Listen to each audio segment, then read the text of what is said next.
15 ورځې وړاندې د توتکان په خونړي سیند کې د مردان سره تعلق لرونکي 22 کلن ځوان بلال ډوب شوی ولې لا تر دې دمه د هغه مړی بیا نه موندې شو. د سیول ډیفنس ملکن لخوا په 15 ورځ هم ریسکیو اپریشن جاري وساتلی شو ولې په سیند کې د اوبو بهاو کې زیاتوالی او د بیسرو سامانه حالت لوجي ریسکیو الکاران په 15 ورځ هم نه امید لاړل. د ملکن ضلعي انتظامیه او د حکومت لخوا هم د مړی راوستو لپاره څه قسمه عملی کار په نظر نه راځي. د رضاکارو وینا د کچري حکومت د ریسکیو اپریشن لپاره دوی ته کیشته او ډایو کیټ ورکړي نو دغه ریسکیو اپریشن کامیابی دي شي. نن د دې 15 ورځ دا او 15 ورځې شو چې روزانه مونږه تقریبا سار د 8 بجو نه د 11 بجو پورې او د 2 بجو نه بعد د ماښام پورې روزانه دا اپریشن جاری د دې دګینه والا د بجوړه پورې چې کم الته کې وبري الته کې یو د شوی دی د بجوړ ته مرګري هغه وبو پورې مونږ روزانه دوه د اپریشن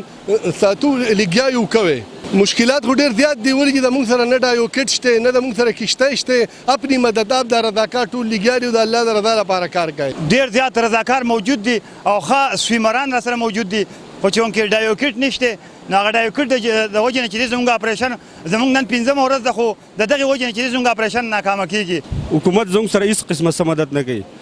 نو لهدا زموږ حکومت ته خواست کوو چې زموږ سره لږه مدد وکړي او زموږ د اپریشن کامیاب کړو. بل اړخته د ډوب شوي ځوان کورنۍ ټول ورځ د سیند په غاړه تیروي او د لوی غم سره مخ دي خو په حکومتي ایوانونو کې موجود عوامي غړي لا تر دې دمه د دې غم نه ناخبره دي. متاثره کورنۍ او د سیمې خلک د حکومت نه غوښتنه کوي چې د ډوب شوي ځوان د مړي راوستو لپاره د دوی سره مرسته وکړي چې د دې لوی غم بوج د ساحه د پوری کم شي. عمران زریاب، خیبر نیوز، توتکان، مالکان.